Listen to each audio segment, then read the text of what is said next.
for joining us for this, as advertised, sold-out Times Talk event with John McEnroe. Little free association. Whatever comes to mind, I'm going to throw some stuff out. You up for that? Okay, well, I'll give it a try. Rafael Nadal. First thing off the top of your head. First thing off the top of my head, strong. Okay. New York City Mayor Anthony Weiner. Total joke. Chris Evert. Chris Evert, perfect.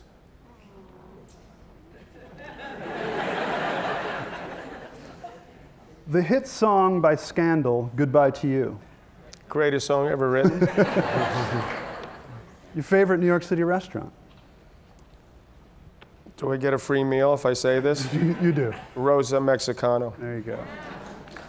Currently, your favorite player to watch? Currently, I would say it is Novak Djokovic.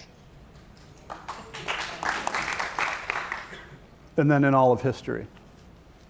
All of history, Present company the most excluded. beautiful player to watch, Roger Federer.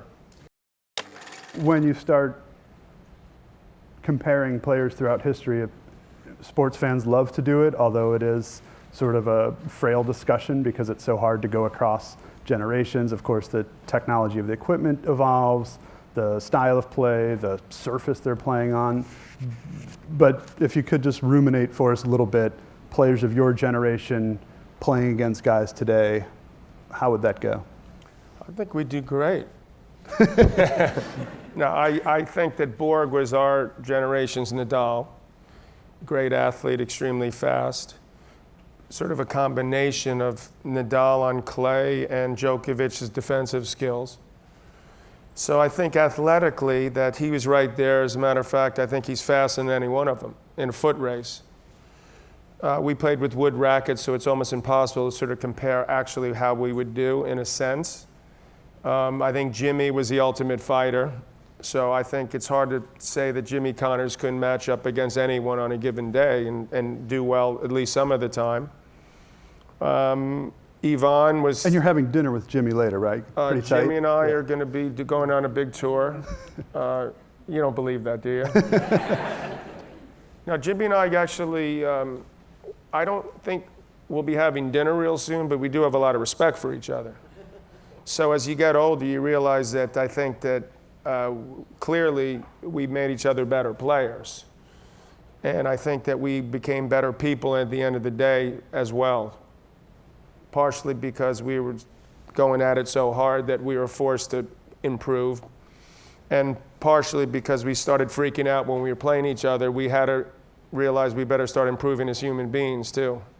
A little bit, even though I think part of the craziness people didn't mind. I think people in a way miss a little bit of that now. You know, the personality in the game. Why is that missing? Well, it's missing because there's probably a few reasons, but one of the main ones is that I think they felt like the inmates started running the asylum. Jimmy and myself and Nastasi, where things were getting a little out of control.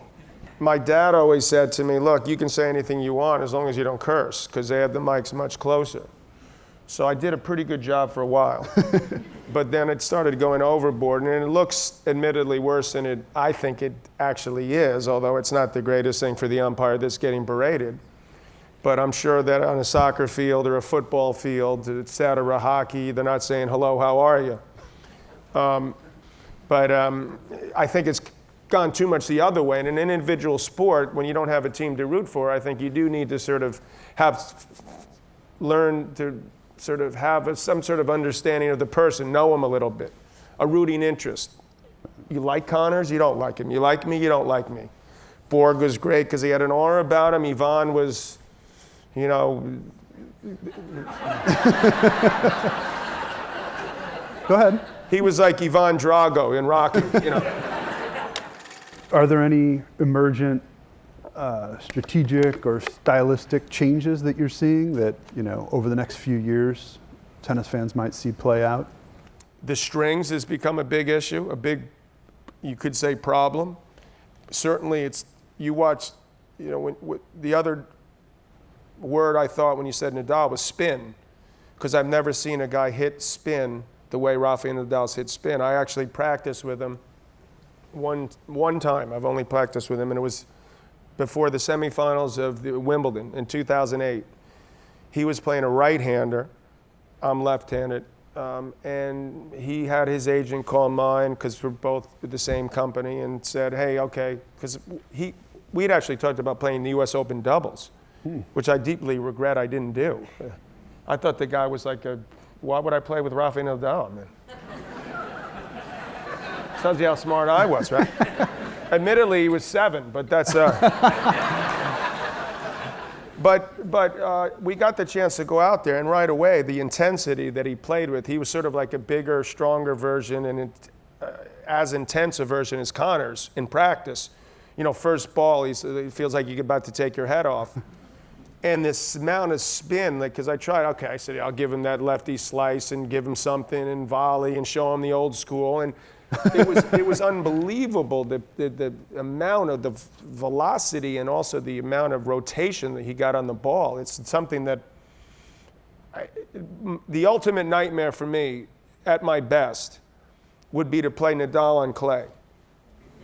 That would be the last thing in the world I'd want to do. So unless, I mean, that would be the most difficult scenario for me to, because they always say, well, how would you do against these great players?